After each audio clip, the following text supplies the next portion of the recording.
Welcome to Moon Harbor Extended. Today's issue is Cosmic, issue 15, Escalation. On the cover, we see a crowd of people looking up in shock at a large explosion in midair, the face of Weaver coming through the flames. Above the fire are Mal and Mason, both crying out in pain. Among the crowds are Jet and Ovi, and hidden underfoot is a small device with an ominous red button. We turn the page and our story begins. And we're going to cut back to the street. So the two of you have kind of collided and skittered. There's a crowd of people. They're quickly pulling back, but there's a lot of chaos going on as this explosion goes off. Did you all keep track of Weaver or where the rest of your team ends up landing? I'm focused on Weaver. Are you good with that, Jet? Yeah, if I'm tumbling, I'm not letting go of him. Okay, cool. Or at least I'm trying not to. Cool. Let's say you still have hold then. I think we get this panel of this crowd of people that's pulling back as you're all tumbling into it and running from this explosion, and Jet just arms around struggling to hold Weaver down. And I think I'm going to put the spotlight on Ovi here, since I think Jet would probably be very focused on just holding. Yeah, I think we see a few panels of her getting up and then not pushing Jet to the side, but getting close up next to him so that way she can stare Weaver down. And I would like to push myself to remember the version of someone who exists in my future. Cool. Go ahead and read and roll that. Yeah. Yeah, when I do that, I mark a condition. Which one do I want to mark? I'll go with angry. And then I roll plus memories, which right now is at 1. What conditions don't you have marked currently? I am not guilty or insecure. Well, good for you. That's good. And that is an 8. So on a hit, you connect who they are now to who they are in the future. Choose the role they fulfill in the future, and the GM will tell you about their future self. Okay. And I think what fits for Weaver is Corruptor. Okay, excellent. Weaver's the martyr. Do you have any suggestions for the aesthetic for these panels? I don't think we've had an aesthetic for this move before. Yeah, I don't think we have. That's why I wanted to check. Yeah, I think it's more very intense, staring at him, which is not something she typically does because eye contact is not great. Okay, excellent. So I think we get those panels of this stare, and then our next couple panels, the edge of the panels look like the edge of your portals that you rip open, just kind of to show that they're memories, if you will. And we see the parts of the rise of the All in your future that you remember. And in your memories, that anytime the All was presented, the leadership of the All was presented, it was always a group of a council of very identical looking individuals. And you watch these memories and the council fades and Weaver fades in as the sole leadership of the All. I'm not sure how to show this on panel, but you can feel your memories changing. And from this, you know that Weaver coming back through that time portal you all were involved in has accelerated the entire rate at which the All became an issue in your future. So now things are even worse than I started. Excellent. And do we want a reaction panel to that? There's a panel where she had been, it's kind of glaring at him really intently. And then this face of shock and then honestly just terror. And then I think her next instinct would just be punching him in the face. Fuck this dude. Excellent. And I think we get that look and then just the panel of you punching him right in the face. And then I think we get a panel of his eyes just slightly starting to glow, and then they droop closed as he passes out. And I'm going to cut over to Mal and Mason, where you have landed. I guess Mason would be fairly charred. Mal's probably all right. In a nearby park that's adjacent to this city block. In the distance, you can see this crowd going on. It is a hard crash landing. No rolls or anything for that. What do y'all do? I think there's one panel of as we land, Mason splits in two, and the second Mason doesn't have the burn marks, and then the first one poofs. Oh, I like that. I grab Mason by the shirt collar and lift him up. And as I am on fire, his shirt collar is smoking. And I'm like, what was that moment there when you like threw a punch at Jeb? What was that? There's many things about what happened there that don't make sense. But Weaver got in my head. Well, is he out of your head now? Yeah, also, I think I picked up a new trick by studying Weaver. Here, I'll show you. And I think I give Mal control over Mason for a second. Oh, I fully hate that. I drop Mason and like recoil backwards. You see yourself dropping yourself. Do I see you as me when I look at you, like through my eyes? Yeah, you see you and you see yourself and... So this is just a reminder that I am a monster made of flame and star material. And I like shove you hard. Like, I think might be enough to directly engage a threat, shove you hard. It's up to you. If you want to roll it, go ahead. Yeah, I'm definitely rolling it. That's a 12. All right. I want to frighten Mason, or impress, surprise, or frighten, but ideally frighten. And if I said create an opportunity for your allies, could that be like creating an opportunity for Mason to like snap back to himself? I mean, if you want to push off the control, I could say you could do that with like a take something from them. Cool. Then yeah, let's do that. Cool. Give me the panels of what this looks like. I shove Mason backwards, and as I'm like backing up, the grass is all like, or the plant life is all like metallic, right? Like it's all like plant and metal together. Yes. So I'm like stepping backwards, kind of freaked out about this, and it's all melting underneath me. And we see the like fancy clothes we had stolen earlier burning off my body and leaving me just in the suit. And I am not doing great. Can I mark a condition? Yeah, absolutely. Mason, by the end of this, I want you to mark a condition as well. Yeah, that hopeless that I just cleared, I'm marking it right back. All right. And I think our panel swings to Mason. I think Mason just looks at Mal in disbelief and goes, what did I do now? And like crawls backwards in fear. I told you to stay out of my head. Just... And Mal takes a deep breath, and we see like the overwhelming flame and like the melted metal that had been like flying around them like settle. And I'm like, just stay out of my head, Mason. And I'm just going to turn and walk away. I didn't go in your head. You went in mine. I snap back around and I'm like, you were using my brain without consent. That wasn't if you don't get why that's wrong, I don't want to have this conversation with you. I think the reason that Mason is so flabbergasted by this is that he saw it as like a sign of trust and doesn't realize, like Mel says, why that's not how it comes across. I think I just like immediately start flying back towards the crowd, and I'm gonna go help my friends. All right. I think as we like in the background of this, we've been seeing what was going on with Ovi and Jet kind of through a filtered crowd of people. And also very ominously, we've seen that like device with the big red button laying on the ground kind of amidst the feet of all the people. And I think at the end of those scenes, like as you're turning to start flying back, we see someone stoop down and like pick it up. And it's one of the like Weaver controlled goons. I don't like that. And I think we see Mal fly straight past. Mal, are you just flying to the group, into the crowd? Yeah. Okay. And I think we see Mal fly straight past, and then we see Mason like turn and see this happening. We see the Weaver goon like hold it up and start to press the button. Mason, what do you do? Like the plants and stuff, are they like biometallic or are they like devices, like technology? They're like biometallic. I was hoping to hack into the plant life to try and do something, but... You might be able to. No one's tried. Like, they have technological components. They're just also biological. So you could try. No, I don't like that. That seems way too slow to react to what I'm seeing.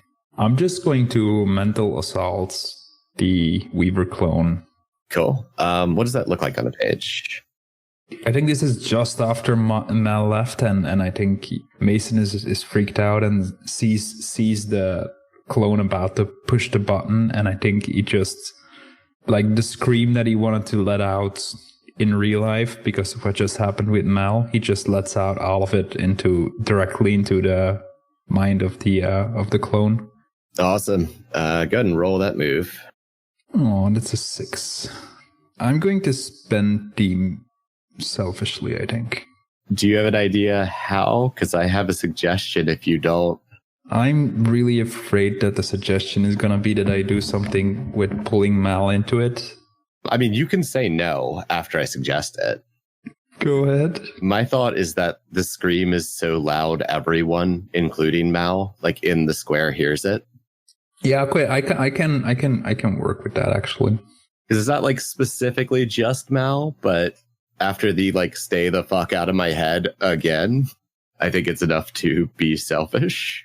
I'm okay with it if the emotions that Mason are feeling also come true. So everybody's getting like the full dose of like full on social anxiety and despair at just wanting to be accepted and stuff like that. Because the scream is based on emotions, right? All right. That pushes it up to a 7. So pick one. I mean, I can also use it to glean information, but since I can only pick one, I'm just going to take away the device, I think. Just make it drop it. I think we get the panel of this like scream just arcing out over the crowd and the goon dropping it and like freezing up and screaming into the air along with kind of a lot of the people in here just letting out audible screams as this hits. And I'm going to jump over to the rest of the group as Mal arrives right as this scream wave hits. Ovi is full on, like, eyes closed, hands, like, fingers in her ears, like, trying to block this out. This is sensory overload right now. Chet's just like, oh God, why does everyone hate me? And before I get Mal's reaction, I doubt anyone notices with everything else going on, but the readers do see Weaver open his eyes again in Jet's arms. So, Mal, what's this look like when it hits you? I think I actually normally I think I would lash out, but I'm going to instead kind of curl up after seeing myself as the monster that I just saw. I pull myself into a tight ball and try to diminish myself as much as possible. I think I'm actually very much mirroring Ovi, except without the fingers in the ears. Just this is shutting me down. I'm curling up. I need a second. All right. And I think we get a couple panels of just in the absolute chaos as everyone just kind of starts scattering, this device being kind of kicked around. And Mason, I want you to go ahead and take a powerful blow. I think that this scream is just echoing and hitting you just as hard as it's hitting everyone else. That's a 9. All right. On a 7 to 9. So you don't want to spend that last team. Mal, maybe? Well, earlier you did say Mason had to mark a condition. I don't know if Mason has marked that third condition yet. I marked the second one, yeah. Okay, never mind. I don't need to give another one. I'm going to lash out verbally, but I want to slightly change the way that looks on panel. Sure. What's it look like? I'm going to lash out mentally, and I think that the emotional part of the scream was the lashing out mentally, and I think it's going to provoke a teammate to take foolhardy action. And I guess that would be Jet, maybe? Okay. And what's the foolhardy action you're trying to push Jet to? Anyone got a suggestion how it would work? Because I'm trying to figure out what Mason would provoke Jet to do. If you shift it to Mal, you could provoke me to grab the goon who had the device. That's not really foolhardy, though. Never mind. I mean, if you do it without regard for the people in the crowd, you, without your suit on is fairly dangerous. I could see that being foolhardy. The issue is that I feel like if I provoke Mal at this point, we might end up with another planet with a giant hole in it. Valid. You could provoke Jet to just beat up Weaver. Okay, I got an idea. I'm going to provoke Ovi into freaking out and teleporting us all out of there and just getting us the hell out of Dodge. She's already freaking out. the provoke into like flight mode. Yeah, I'm provoking Ovi into flight mode and trying to get everybody out there. Does that work?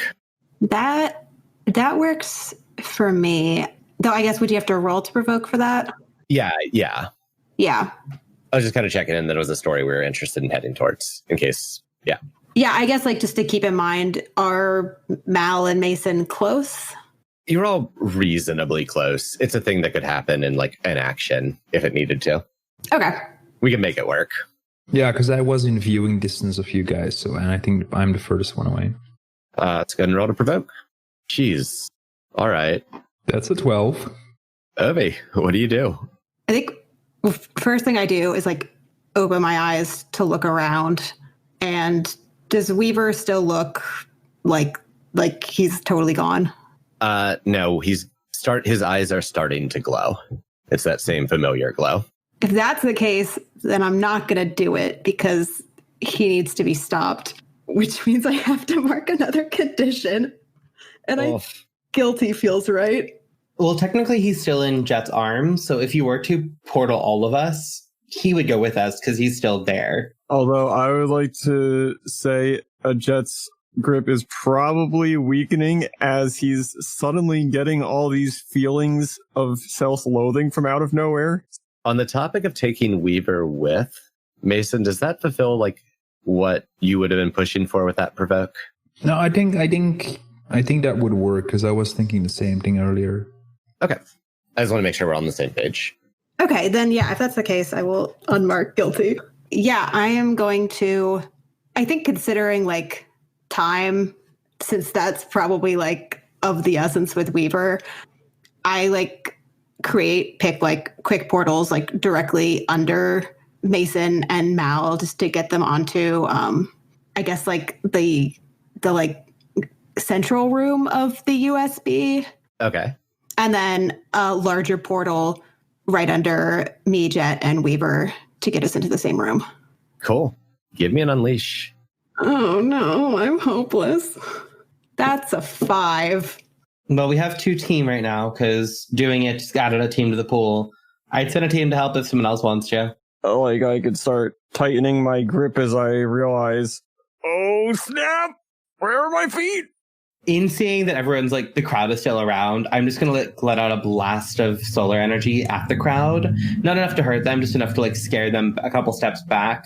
So when the portal opens, like we go through, but the crowd does not. That brings it to a 7. And I do not want this to be unstable or temporary, so I will be marking a condition. I think it's still going to be guilty. Okay. I think with these portals ripping open under Mason and Mal, and then under the 3 of you, and then we see you all just landing in the USB. I think, Jet, in squeezing Weaver tighter, you've managed to knock him back out, and his eyes have subsided now that he's unconscious. And the USB was in... Wait, are you on orbit around the planet?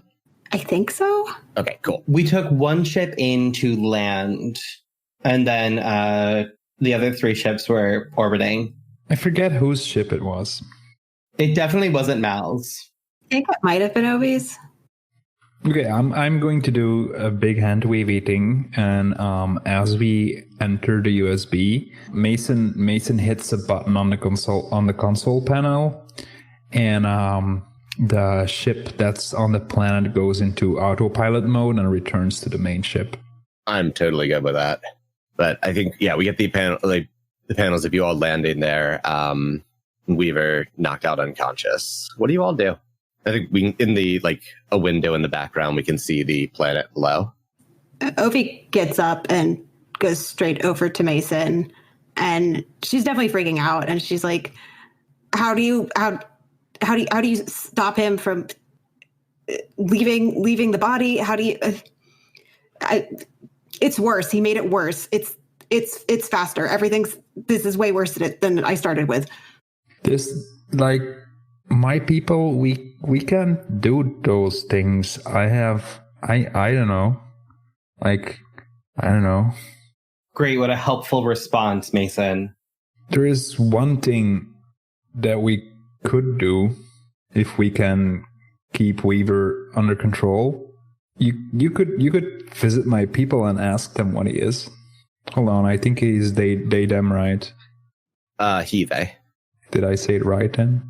Yeah, they use he or they. Yeah, Ovi looks absolutely terrified at that suggestion and is like, no, I can't, not now. I don't know what to do. Why don't you hack his brain too, Mason? Because the last time I tried, it took control of me.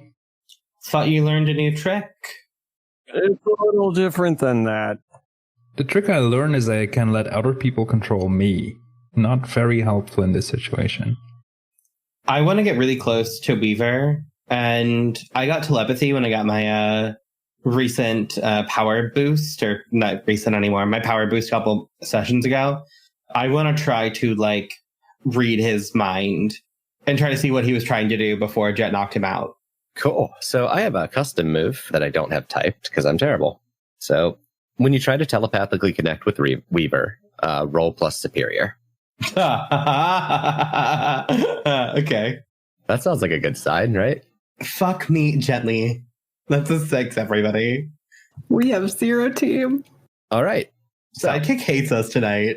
on a miss, a couple things are going to happen. The first of which is as you connect, tell me what it looks like when you're connecting with his mind.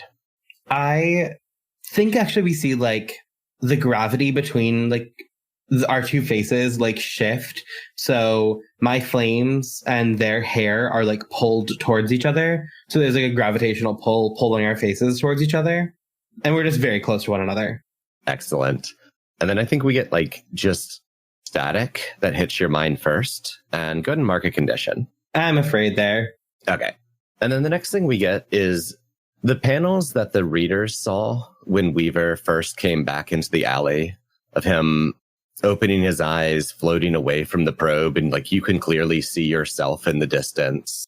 And we get those same panels just repeated several times of him just floating to a planet, and then snippets of the things he's done corrupting those planets, and then throwing himself back in time. And you just see this over and over and over. Is there more to that, or is that what I learned? That is what you learn.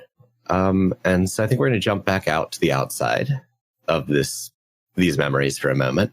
I don't know what he's doing, but it's like he's letting it's like he's doing that thing where you disappear one of your clones, except the body doesn't disappear, but the connection goes away. Is there a way to stop that? I don't, even if you don't know what he's doing, is there a connection with that? I don't.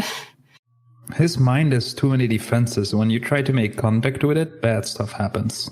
Yeah, but if you were trying to disappear the Mason right here that I'm talking to and go and be another Mason, is there a way to stop that?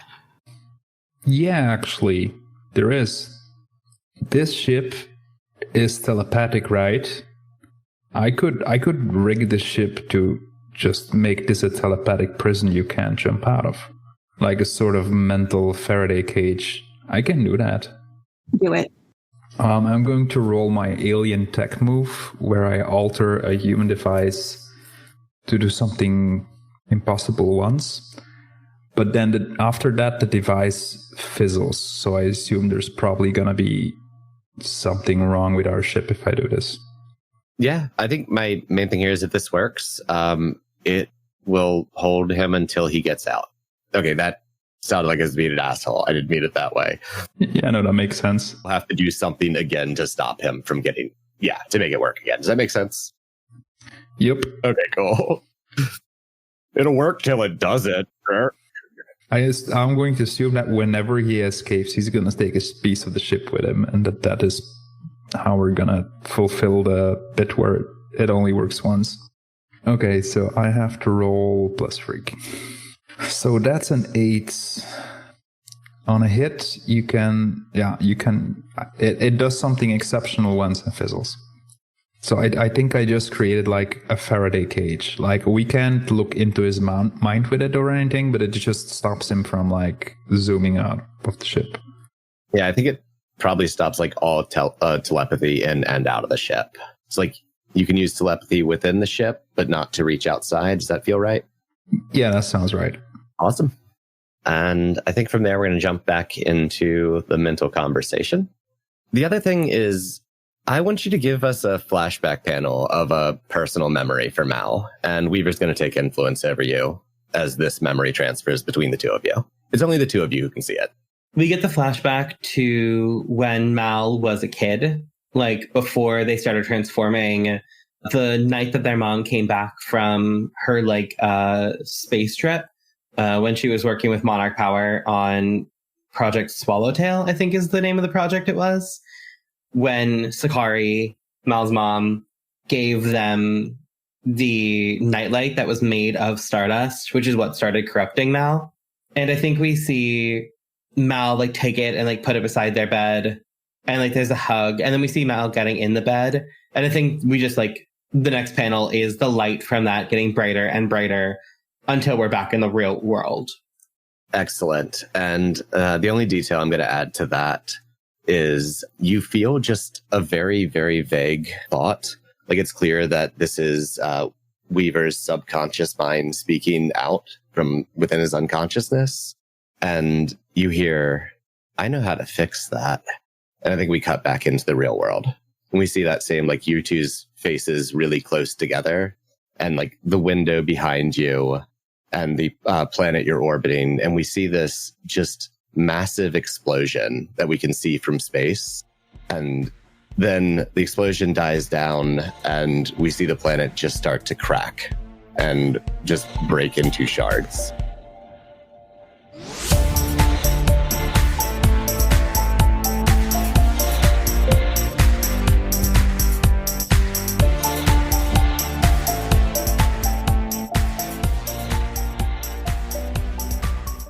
Moon Harbor Heroes is produced by Anthony Sheets, TB Hughes, and Elliot Peterson, and edited by Anthony Sheets and Sean Geddes.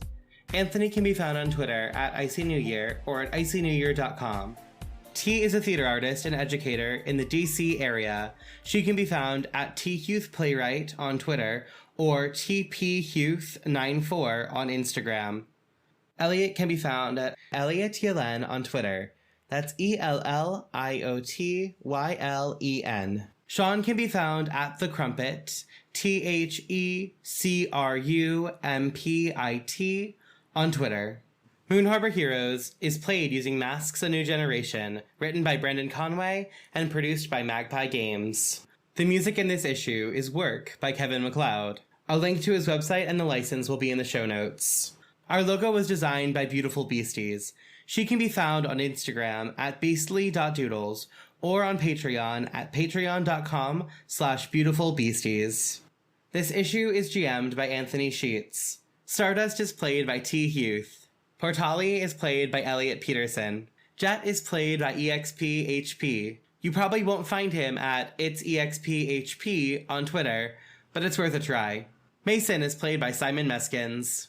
You can find him as at Gilbereka, GILBERREKE on Twitter. If you want to get a hold of us, email us at moonharborheroes@gmail.com or find us on Twitter at moonharborcast. If you enjoyed this issue, please leave us a review on your podcatcher of choice or tell a friend. 5-star reviews and word of mouth are really the best way for us to keep bringing these stories to more people. If you'd like to support us financially, check us out at patreon.com/moonharborheroes. Supporting us there will give you access to bonus issues each month. And thank you for helping us save the world. We'll see you next issue.